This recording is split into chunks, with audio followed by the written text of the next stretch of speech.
오늘 하나님 말씀은 사도행전에서 보겠습니다. 사도행전 3장 1절에서 10절까지 말씀입니다. 사도행전 3장 1절에서 10절까지 말씀을 제가 봉독해 드리겠습니다. 제9시 기도 시간에 베드로와 요한이 성전에 올라갈새 나면서 안진병이 된 자를 사람들이 메고 오니 이는 성전에 들어가는 사람들에게 구걸하기 위하여 날마다 미문이라는 성전 문에 두는 자라. 그가 베드로와 요한이 성전에 들어가려 함을 보고 구걸하거늘 베드로가 요한으로 더불어 주목하여 가로되 우리를 보라 하니 그가 저희에게 무엇을 얻을까 하여 바라보거늘 베드로가 가로되 은과 금은 내게 없거니와 내게 있는 것으로 내게 주노니 곧 나사렛 예수 그리스도의 이름으로 걸으라 하고 그 손을 잡아 일으키니 발과 발목이 곧 힘을 얻고 뛰어 서서 걸으며 그들과 함께 성전으로 들어가면서 걷기도 하고 뛰기도 하며 하나님을 찬미하니 모든 백성이 그 걷는 것과 및 하나님을 찬미함을 보고 그 본래 성전 미문에 앉아 구걸하던 사람인 줄 알고 그의 당한 일을 인하여 심히 기히 여기며 놀라니라. 아멘. 오늘은 이 말씀 가지고 우리 이번에 애니어그램 세미나로 오신 목사 이재명 목사님께서 그 이름을 가진 교회라는 제목으로 말씀 전해주시겠습니다. 말씀 전해주실 때 많은 은혜 받는 복된 시간 되기를 축복합니다. 네. 여러분, 오늘 제가 사도행전 3장에 나눈 얘기는 이미 여러분 영어 다 하시니까 제 영어를 들으면서 영어 참 못하네 그럴 수 있겠지만 하여튼 중요한 건 우리의 믿음이, 저와 여러분의 신앙이 이게 진짜라는 겁니다. 어쩌면 이건 제가 오늘 여러분에게 설교한다고 해서 여러분들이 그냥 알고 깨닫고 그렇게 되어지는 게 아니고, 사실 우리가 신앙생활을 한다고 하는 것은 바로 그 설교가 그 예수의 이름이, 성경에 말씀된 그 예수님이, 그 예수님의 이름을 믿는 것이 우리의 살아가는 이 일생에서 이민사회에 살아가든 한국에 살아가든 저처럼 이민사회에 살다가 한국으로 돌아가든 어디에 살든 상관없이 우리가 믿는 그 예수 그리스도의 이름이 우리 라이프에 실제로 역사하고 힘을 주고 일하는 그런 능력이 된다는 것. 이것을 우리의 실제 라이프에서 크든 작든 계속해서 경험해 가는 것. 이게 진짜네? 야, 하나님이 진짜 살아계시는구나. 이런 것을 경험해 가는 것이 바로 신앙생활이라고 하는 것입니다. 교회 와서 성경 공부하고 또 어제 오늘 또 애니어그램 공부하고 제자훈련하고 예배드리고 이 모든 것은 우리로 하여금 예수 그리스도의 이름을 정말 다시 한번 마음속에 확인하고 우리 라이프에서 그렇게 한번 살아보자고 하기 위한 하나의 모티베이션이에요. 동기부여예요. 여기서 배우고 듣는 것으로 끝나면 그건 신앙생활의 절반도 안 되는 겁니다. 왜 설교를 듣습니까? 왜 제자훈련 하십니까? 왜 성경 공부하십니까? 왜 애니어그램 하세요? 그건 바로 우리로 하여금 그래? 정말 그대로 한번 해볼까? 그렇게 정말 해보면 뭔가 될까? 이런 기대가 여러분 속에 있도록 하기 위한 하나의 방법입니다. 여러분, 그렇지 않다면 우리가 말씀을 듣고 살아서 하나님의 살아계신 능력을 경험하는, 그러기 위해서 말씀을 듣고 공부하고 이런 게 아니라면, 그러면 만약에 우리가 이 교회가 학교 같다면 그럼 시험도 봐야 돼요. 매주 지난주에 배운 거 시험지 나눠주고. 그러나 그렇지 않잖아요. 내용을 기억하는 게 중요한 게 아니고 그 내용대로 살아가는 게 중요하다는 사실입니다. 이건 어느 교회나 마찬가지가 됩니다. 그래서 정말 우리 라이프에, 우리 생활 속에서 예수 그리스도의 그 이름이 정말 능력이요, 힘이요, 위로요. 정말 오늘 성경에서 사도 베드로가 말한 것처럼 내가 세상에 줄 수 있는 것, 세상에 나타날 만한 것, 이런 건 아무것도 없다. 여러분 세상에서는 무엇만 있으면 대접받습니까? 옛날에는 다른 거였지만 요즘엔 아시죠? 이겁니다. 돈입니다. 여러분 안 믿을지 모르지만 뭐 이민사회는 아닐지 모르지만 아마 그럴 겁니다. 저도 16년 살았거든요, 미국에서. 세상은 지금 돈만 있으면 그 돈이 그 사람의 인격이 되고 그 사람의 성공이 되고 그 사람의 가치가 되고 그 사람이 다른 사람처럼 당연히 보이고 그런 대접을 받는 게 세상입니다. 그래요, 세상은. 그런데 만약 우리가 그걸 알기 때문에 예수님께 더 기도해가지고 그러니까 우리에게도 그런 돈을 주시옵소서라고 할 수도 있지만 그렇게 되면 결국 우리는 세상이 기준으로 삼는 고기에 맞춰서 하나님을 믿는 것에 불과한 거예요. 저는 오늘 이 사도 베드로가 한 말, 내가 너에게 줄 수 있는 돈은 없다. 여러분, 아니 거지가 돈 달라고 그러는데 아니 돈 없으면 어떻게 됩니까? 돈 없으면 어떻게 돼요? 여러분 밖에 나갔는데 여기에 그 뭐라 그러죠? 요즘엔 영어도 생각도 안 나고 한국말도 생각이 안 나고 국어라 홈레스 피플, 오케이. 홈레스 피플이 와서 이렇게 돈을 달라고 Hey, share your coin with me. 돈을 달라고 할 때 돈이 없어요. 그럼 어떻게 해야 돼요, 여러분은? 어떻게 하시죠, 보통? 그럼 암소리하고 그냥 가잖아요. 왜? 아니 줄 돈도 없는데 그럼 뭐 하겠어요? 사도 베드로가 사도행전에서도 마찬가지입니다. 그때 2000년 전이나 지금이나 사람 사는 건 마찬가지예요. 돈 없으면 어떻게 돼요? 그냥 가야 돼요. 아마 베드로도 그랬을 겁니다. 왜냐하면 이게 처음 만난 게 아닌 거거든요. 성경을 잘 읽어보시면 사도 베드로가 그날 성전에 올라간 거 왜 올라갔어요? 사도행전 3장 1절에 보니까 제9시 기도 시간에 올라간 거예요. 그러니까 베드로는 언제부터인지 모르지만 제9시면 우리로 말하자면 오후 3시입니다. 오후 3시쯤 되는 거예요. 3시는 기도 시간이라서 교회에 간 거예요. 매일매일 올라간 거죠. 그리고 이 성전에 구걸하는 사람은 그날 오늘 처음으로 이제 일터를 바꿔가지고 저 시장 쪽이 별로 안 되니까 오늘 교회 쪽에 한번 가보자 해서 오늘 처음 온 게 아니고 성경을 잘 보세요. 어떻게 돼 있어요? 날마다 사람들이 성전에 두는 거예요. 그 앞에다가. 왜? 그래도 교회 가는 사람들은 좀 낫겠지. 그래도 좀 손을 내밀면 그래도 불쌍해서라도 아니면 하나님 눈치 때문에도 좀 주겠지. 뭐 이런 것 때문에 그래도 여기가 몫이 좋은가 봐요. 그래서 거기다 매일 두는 거예요. 여러분 그러면 베드로하고 요한이 매일같이 성전에 기도하러 들어가면서 적어도 하루에 한 번은 그 사람을 봤을까요? 안 봤을까요? 봤겠지요. 봤겠지요. 근데 왜 다른 날들은 무수히 지나치고 왜? 어차피 돈은 없었으니까. 무수히 지나치면서도 왜 그날은 그 사람에게 주목했냐는 돈도 없으면서.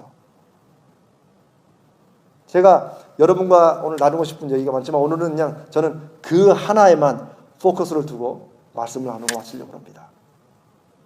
세상에 요구하는 게 없는데 세상이 우리한테 달라고 하는 그것이 우리가 없는데 그럼 평상시처럼 그냥 지나가지 왜 갑자기 멈추어 서서 내가 너에게 줄 돈은 없다. 성경은 은과 금은 없다. I don't have any silver or gold.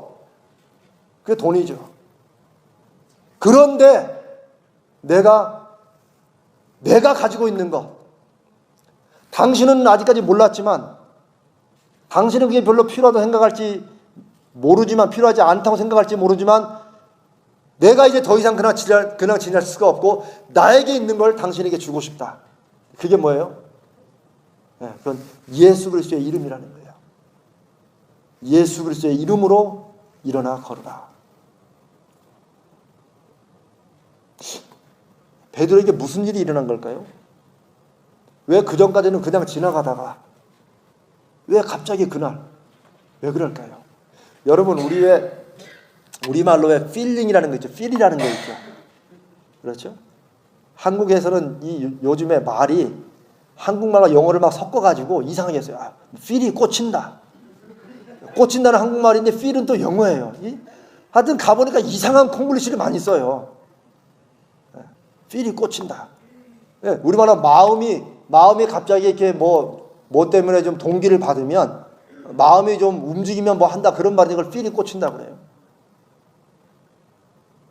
그러니까 이 사도행전 이 말씀을 그냥 오늘날 말로 그냥 이렇게 쉽게 말하면 그날따라 베드로가 필이 꽂혀가지고 이 사람을 이 구걸한 사람을 바라본 거죠. 여러분, 성령의 역사하심을 믿으십니까? 여러분 안에 성령이 계심을 믿습니까? 성령은 늘 계십니다. 만약에 여러분이 성령이라는 그 말에 나는 아직 믿은 지 얼마 안 돼가지고 난 성령 난 그런 거 없어 무서워 괜히 이러면은 그분은 둘 중에 하나예요. 아직 예수를 안 믿는 분이든지 아니 뭔가 오해하고 있든지.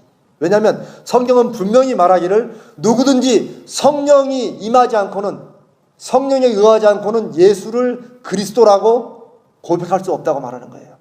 그러니까 만약에 정말 여러분이 나 예수님 믿는다, 나 예수님이 하나님의 아들이요 나의 세이비어임을 구주임을 믿는다라고 말하면 그거는 여러분의 뜻으로 된 게 아니고 여러분 안에 계신 성령의 인도하심과 은혜로 그렇게 말할 수 있고 고백할 수 있다는 거예요.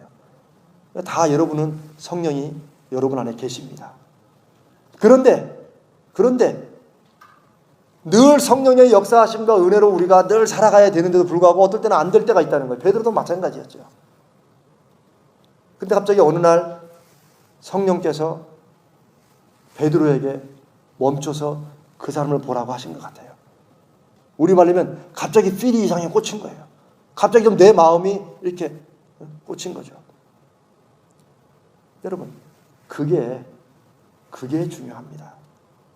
우리가 성령에 늘 순종하고 살지만 어느 순간에는 내가 예상치 않았던 일들을 성령께서 우리 마음속에 주실 때가 있는데 그게 성령이 주시는 건지 아니면 내가 그냥 괜히 마음이 그래서 그런지 우리가 잘 이게 구분이 안 되죠. 그렇지요? 네. 만약 여러분이 지금 설교를 들으시는 중에 그냥 혹시라도 오늘 이 목사님 끝나고 나서 한번 점심 대접을 해야겠다, 네. 이런 마음이 혹시 드신다면 그러면 그게 성령의 음성이겠습니까? 아니면 여러분들이 그냥 갑자기 생각난 그런 것이겠어요? 어떤 것 같아요? 그 잘 모르죠? 그거 모르죠. 이게 여러분 마음에서 그냥 괜히 생긴 것인지 성령의 음성인지 모른다는 거예요. 근데 그러면 그걸 알 수 있는 길은 뭡니까? 하나밖에 없습니다. 저한테 점심을 사보시면 돼요. 여러분, 제가 지금 무슨 말씀을 드리냐면 우리는 성령의 인도하심을 안다고 할 때 우리는 열심히 기도하고 성경 공부 열심히 하고 이러면 알아지는 걸로 생각을 해요. 성령은 어떻게 말씀하시는가 다 1, 2, 3 공부하고 성령의 음성을 분별하는 법 이런 책도 많이 나오잖아요. 그걸 쭉 보고 다 하는 거. 근데 여러분 그거 아세요? 제가 그런 책들의 내용이 틀리다는 거 아닙니다. That could be right. 그런데 그거는 그 책을 쓰신 분이 그런 정말 성령의 경험이 있다면 그건 그분에게 역사하신 성령의 인도하시는 방법이에요. 물론 그렇다 해서 나한테는 그런 게 전혀 아니다는 아니지만 그분이 한 말이 나에게 똑같이 그대로 온다는 건 아니에요. 그리고 어느 책들 보면 제대로 된 책들은 항상 거기에 순종하면서 실천해보라는 말씀이 꼭 있어요. 그런 것이 없이 그냥 공부해가지고 된다고 생각하면 그분도 책상에서 성령의 인도하심을 이라고 공부한 거지 자기가 실제 삶에서 실천해 본 건 아니라는 거예요. 성령의 인도하심인지 내 마음에 일어나는 것인지를 구별할 수 있는 길은 하나밖에 없어요. 그건 뭐예요? Just do it and see what's happening. 해본 다음에 무슨 일이 일어나는 걸 보면 알아요. 사도 베드로가 성전에 날마다 앉아있고 나면서부터 일어나지 못하는 그 사람을 봤을 때 지나칠 때 어쩌면 이런 생각 안 했을까요? 내가 좀 돈이 좀 있으면 저 사람 좀 줬으면 좋겠는데 이런 마음 안 들었겠습니까? 들었겠지요. 매일같이 지나치면서 저 사람 오늘은 좀 수입이 좀 있나 뭐 이런 마음 들었겠죠. 자기는 줄 수 있는 게 아무것도 없는데 어떻게 해요? 그러니까 미안한 마음으로 아마 지나갔을 겁니다. 사람은 다 비슷하거든요. 근데 어느 날은 갑자기 내 마음에 그 사람한테 다가가서 돈은 없지만 그 사람이 바라는 돈은 없지만 근데 뭔가를 해주고 싶은 거예요. 이게 베드로 그때 이게 성령의 음성이라 이걸 확신하고 갔다. 저는 그렇게 생각지 않습니다. 성경은 그런 말을 해놓지 않았기 때문에. 그러나 보면 그걸 오늘날 우리들로 보면 아마 베드로도 아마 조금 망설였을지도 모르는 거죠. 어쩌면 그 전에도, 이건 그냥 제 짐작입니다만은, 여러분이 성경을 읽으실 때 그냥 여기 있는 문자로 읽으시지 말고 자꾸 여러분을 그 성경의 상황 속으로 같이 들어가서 내가 만약 거기 같이 있다면 나는 어떻게 생각했을까, 이런 걸 자꾸 이렇게 상상해 보시면 성경 말씀을 더 풍성히 알 수 있습니다. 그게 아주 참 중요한 거예요. 그래서 하면 성경을 읽기는 읽었는데 누가 뭘 했는지 전혀 기억도 안 나요. 그냥 읽었다는 데 의의만 두고 오늘은 4장 읽었다, 그냥 이것만 체크하는 거죠. 그러지 마시고 성경 속으로 들어가서 하나님은 하나님의 말씀을 사람 가운데 일어나는 일을 통해서 우리에게 말씀해 주신다는 거예요. 그 얘기는 지금 오늘날도 우리가 살아가는 이 이민사회 속에서도 하나님이 우리에게 여전히 그런 일들을 이루기를 원하시고 우리에게 말씀하신다는 거예요. 그걸 우리에게 보여주시는 거예요. 베드로는 어쩌면 망설일지도 모릅니다. 어저께 그저께도 가면서 갑자기 그 마음에 가서 그 사람에게 뭔가 예수 이름으로 하고 싶은 마음이 들었는데 나는 못해. 아마 그래 지나갔을지도 모른다는 거죠. 그러나 어느 순간은 베드로가 그냥 그 마음에 있는 대로 오케이, I'm gonna do it. 그냥 해봐야겠다 라고 하고 그 사람에게 오케이, 내가 줄 돈은 없지만 나에게 있는 그 이름, 나사렛 예수의 이름으로 일어나라 하고 그 사람을 잡아 일으킨 거예요. 확신으로 저는 그건 아니라고 봅니다. 그러나 믿음으로 행한다는 것은, 성령의 인도하심으로 내가 순종한다는 것은, 내가 이렇게 했을 때 그 다음에 뭐가 일어날 것인가에 대한 염려나 불안이나 이런 것을 갖고 하는 게 아니라는 거예요. 그거는 분명한 것 같아요. 그래서 제가 아주 존경하는 한 목사님이 이 부분을 설교하면서 그런 말씀 하시더라고요. 그렇게 해서 베드로가 딱 일으켰더니 이 사람이 어떻게 했어요? 이 평생 앉아있던 사람이 어떻게 됐어요? 어떻게 됐어요? 일어났잖아요. 자, 놀란 사람이 여러 사람이 있어요, 거기.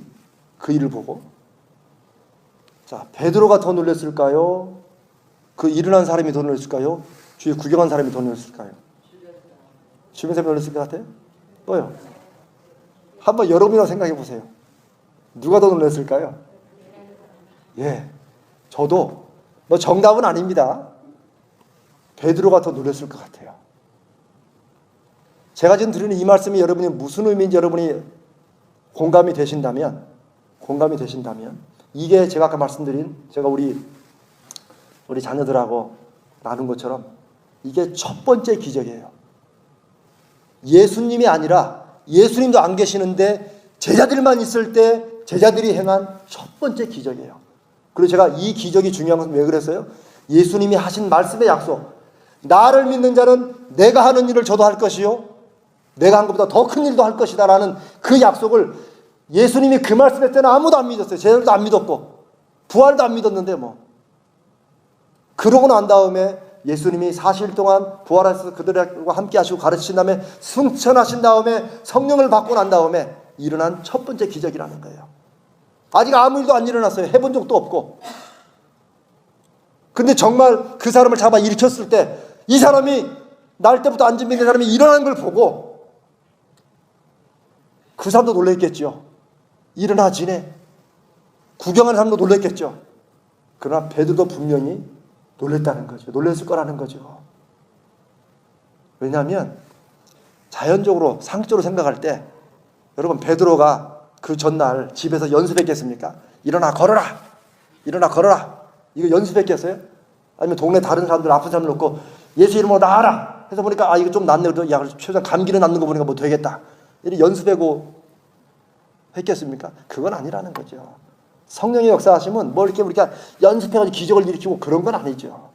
습관의 문제는 연습을 해야 되지만 성령이 일으키시는 기적의 역사는 내가 순종할 때, 그리고 내가 이걸 순종해서 무슨 일이 일어날 것인가에 대한 염려 때문에 우리는 하지 못하거든요, 사실은. 했다가 안 되면 어떻게 해요? 그거 정말 큰 고민이죠. 여러분, 부끄러운 고민이지만 저는 처음에 이민교에서 개척을 이제 시작했거든요. 2000년도에. 그런데 저는 한동안 한 1년 가까이를 성도들을 위해서 기도를 해주지 못했어요. 물론 혼자 새벽에 기도는 했죠. 그거는 그 기도를 했는데 왜 때로 왜 교인들이 오셔가지고 왜 목사님 제가 어디가 좀 아픈데 기도해 주세요. 왜 이럴 때 있잖아요.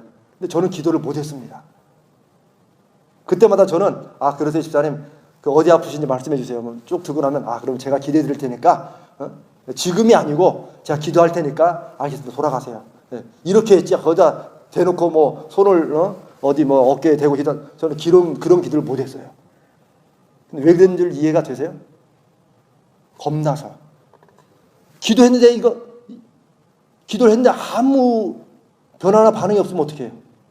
뭐 그래도 좀 나았다든지 뭐 이렇게 좀 getting better 한다든지 뭐 이런 게 있어야 되는데 아무것도 아니라면 어떻게 해요? 근데 그 두려움 때문에 제가 못했다니까요. 목사가 아닌 거예요. 이게 목사 믿음이 되게 없던 거예요 그때. 근데 그렇게 계속 하면서 어느 날은 제가 새벽 기도하니 하나님께서 저에게 그렇게 말씀하신 것 같더라고요. 저에게 야 네가 고치냐? 그 한마디예요. 야 네가 고치냐?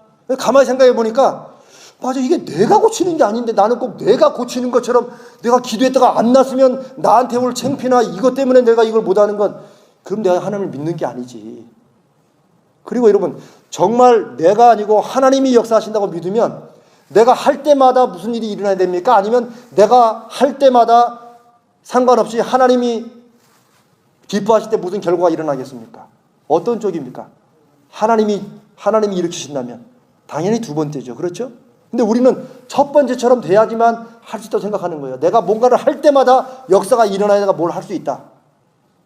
그거는 내가 하나님이 되어야 된다고 생각하는 거죠. 정말 하나님이 역사하신다면 내가 믿고 순종할 때 하나님이 하나님의 뜻대로 낫게도 하시고 아니면 아무 일도 안 일어나기도 하시고 그건 하나님의 선하신 계획과 뜻 가운데 이루어 가신다는 거죠. 제가 그걸 목사가 되고 난 다음에 성들이 기도해 해달라는 걸 계속 거부하고 1년 넘게 가다가 끝내 버티다가 그러다 깨달은 거예요. 야 이게 내 교만했구나. 내 건방졌구나. 마치 내가 뭔가를 딱 기도하면 쫙 일어나야 이렇게 돼야지만 되는데 그럴 때는 없습니다. 그리고 그 다음부터는 내가 아니고 제가 하나님 제가 기도할 테니까 제발 좀 낫게 해주세요. 이제 그런 기도를 미리 하고 안 나았으면 저도 창피하지만 하나님도 창피한 겁니다. 뭐 이렇게 해놓고 이제 했는데 그럼 제가 기도할 때마다 다 나았겠습니까? 아닙니다. 근데 뭐 그러면 기도할 때마다 그냥 다 계속 꽝이었나요? 한 번도 안 나았겠습니까? 아닙니다. 어떤 분은 나은 분도 있어요. 그러나 아무 일도 안 일어나는 분도 있어요. 근데 나중에 보면 정말 같이 놓고 기도하면 분명히 좋아지더라고요. 물론 병으로 돌아가신 분도 계시죠. 제가 기도했음에도 불구하고 어떡하겠어요 그거를. 중요한 건 뭐냐, 성령께서 우리에게 역사하시고 우리를 통해서 일한다고 하실 때 우리가 할 수 있는 길은, 우리가 해야 되는 것은 순종하는 거예요. 순종하는 거.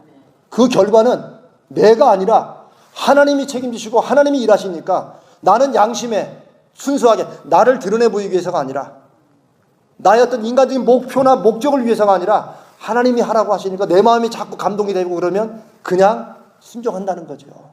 그게 베드로가 한 일이라는 거죠. 그리고 성령은 그때 역사하신 겁니다.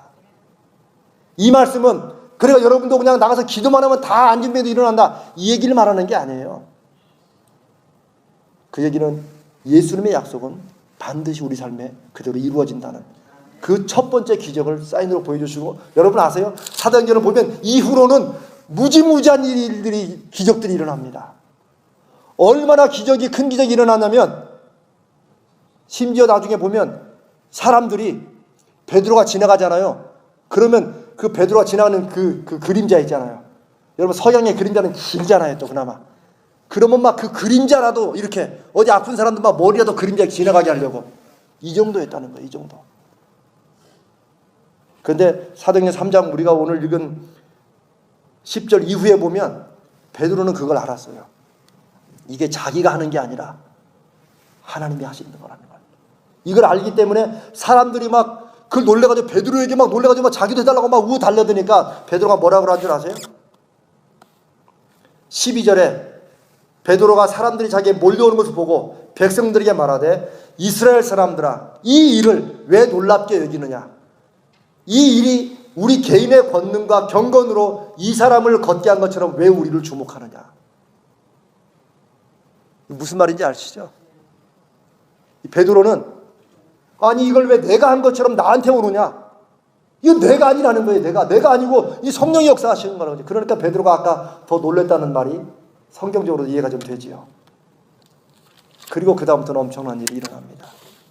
여러분, 그 이름을 가지는 것은 성도에게도 중요합니다.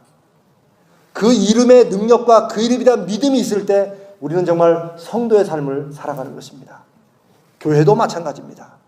저는 우리 헌치빌 한인연합 장로교회가 다른 무엇보다 그 이름을 가지는, 그 이름을 믿는 믿음을 가지는, 그리고 무엇보다 그 이름을 갖고 믿고 있기 때문에 무슨 일이든지 순종해보는 그런 여러분, 그런 교회 되시기를 바랍니다.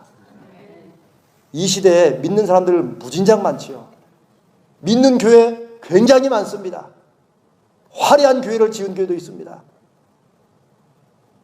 또 우리처럼 이렇게 건물 빌려 쓰는 교회도 있고, 저도 이민교회 할 때 계속 8년 내내 교회 빌려 썼습니다만, 이렇게 작은 교회도 있고 수만 명 모이는 큰 교회도 있습니다. 그러나 무엇이 정말 어떤 교회가 진짜 교회고 진정한 교회고 하나님이 기뻐하시는 교회겠습니까? 건물과 상관없습니다. 사람 숫자와 상관없습니다.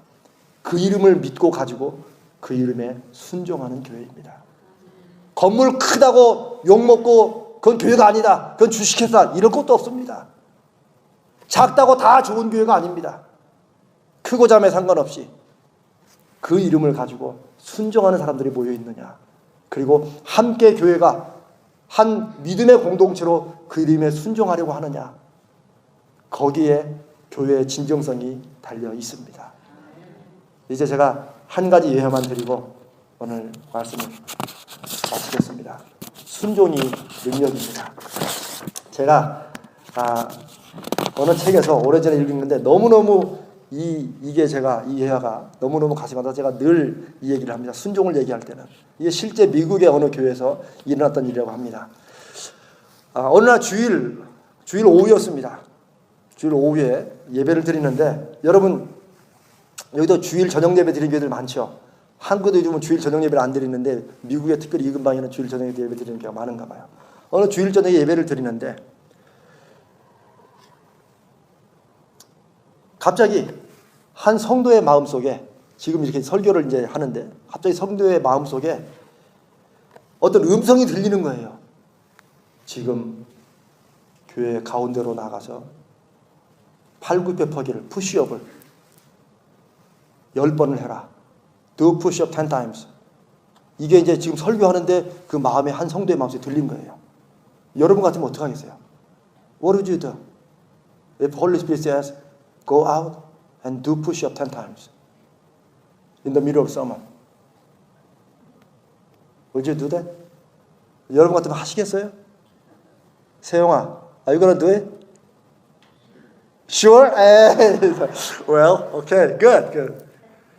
지금 목사님이 한참 설교를 하는 중에 한 성도의 마음속에 갑자기 지금 교회 요 복도로 여기에 나와서 이 팔굽혀펴기를 10번을 하라는 그게 들리는 거예요.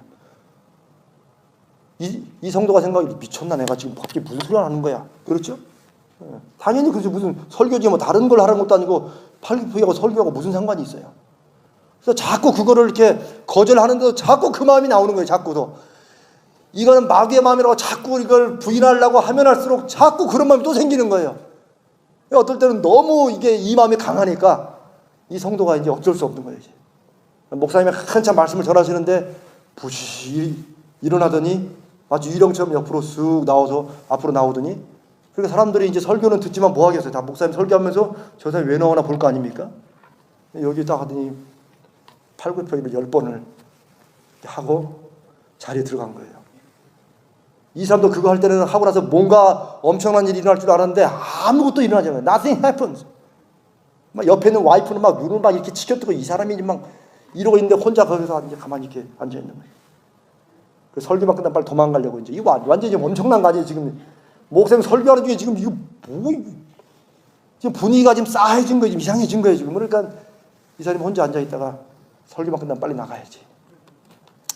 어느덧 설교가 끝나고 축도도 끝나기 전에 이 사람이 그냥 너무너무 창피해가지고 내가 이렇게 미쳤지. 내가 그냥 그러고 막 도망 나가는데 도망 나가는 그 사람이 들다가 누군가 또 막 같이 따라 나오는 거예요. 뒤에 따라 나오는 사람이 이 사람을 그 팔굽혀펴기 한 사람을 딱 붙잡으면서 교회 밖에서 묻더라는 겁니다. 아까 왜 설교 중에 그렇게 팔굽혀펴기를 10번을 했습니까? 그러니까 이 사람이 대답을 안 하지 그걸 왜 물어보냐고. 내가 미쳤었다고. 그러니까 대체 왜 그런지 말씀을 해주시라고. 그러면 나도 왜 이걸 묻는지를 얘기해 주겠노라고. 그 사람이 갑자기 설교를 듣는데 갑자기 마음속에 자꾸 무슨 음성이 나가서 10번을 푸시업을 해라. 이게 자꾸 들려. 내가 거절하고 아니면 아니라고 할수록 자꾸 너무 강하게 나와서 내가 가서 그걸 했노라고. 그랬더니 이 사람을 잡은 그 남자가 눈물을 주르륵 흘리더라는 거예요. 눈물을 흘리면서 자기 스토리를 얘기하는데 자기가 저는 옛날에 어렸을 때 교회를 다니다가 교회가 하도 치고받고 싸움해가지고 그게 싫어가지고 교회를 청년 되기 전에 떠났다는 거예요. 그리고 50이 훨씬 넘었는데 그걸로 교회를 한 30년밖에 안 다닌 거죠.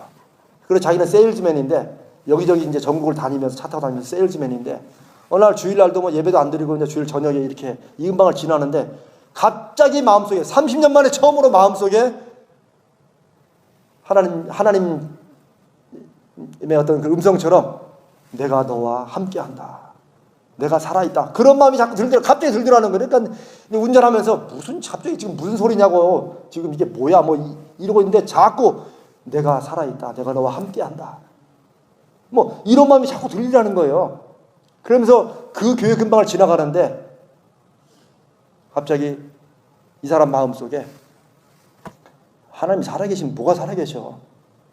그러면서 그냥 그 교회에 한번 들어가고 싶은 마음이 들더라는 거예요. 그래서 그냥 그 교회에 이제 들어갔대요. 이렇게.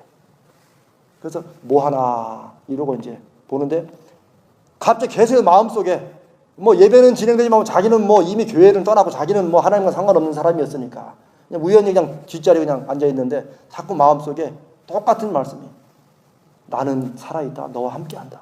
자꾸 들리는 거예요. 그러니까 이 사람이 하도 신경질 나니까 하나님한테 이렇게 말을 했대요. 그러면 지금 설교 중에 이 사람이 생각할 수 있는 가장 교회에서 일어날 수 없는 일 한 가지.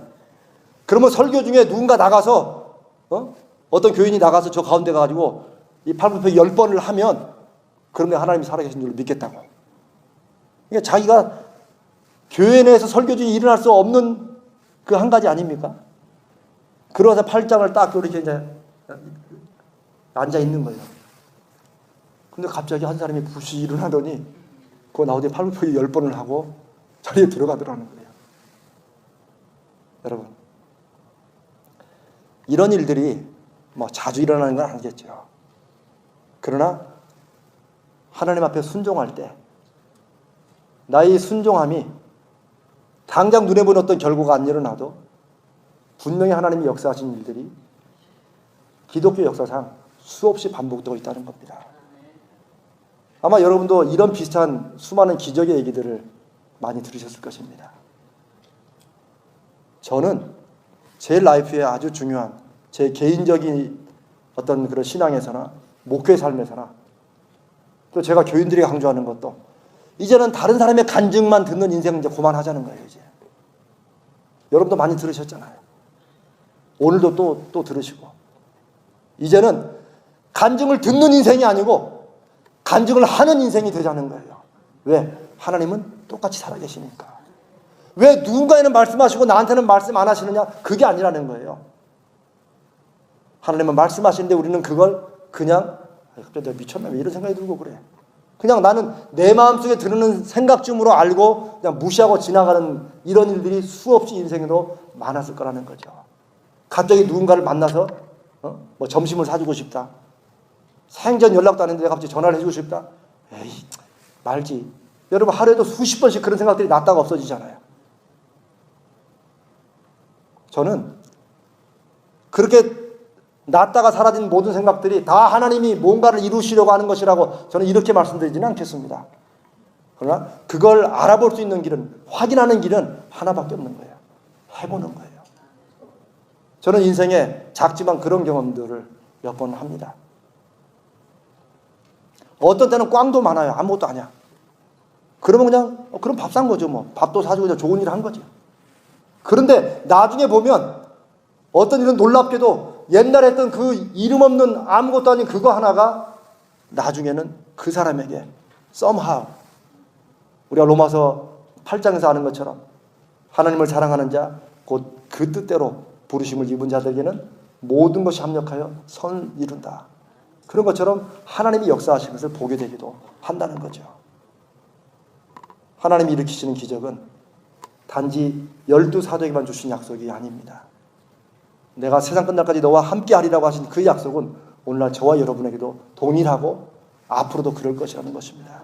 우리 자녀들에게도 우리가 물려줘야 될 신앙은 주일날 교회는 가야 된다. 이게 아니라는 거예요. 이게 아니라 부모인 우리가 믿음으로 살고 그 믿음으로 인한 크고 작은 그런 기적들. 아니 기적이 아니라 내가 하나님을 의지하고 살아갈 때 내 삶에서 어떤 일이 일어나는가를 우리 자녀에게 보여줄 때 그들이 그걸 볼 때 그들도 하나님을 삶에서 믿고 살아가고 우리 자녀의 자녀들에게도 그런 하나님 살아계신 하나님이 믿음으로 전달된다는 것이죠. 이민사회 우리 자녀들에게 줄 것이 무엇이겠습니까? 여러분이 얼마 많은 돈을 남겨주면 우리 자녀들이 행복하게 삶을 살겠습니까?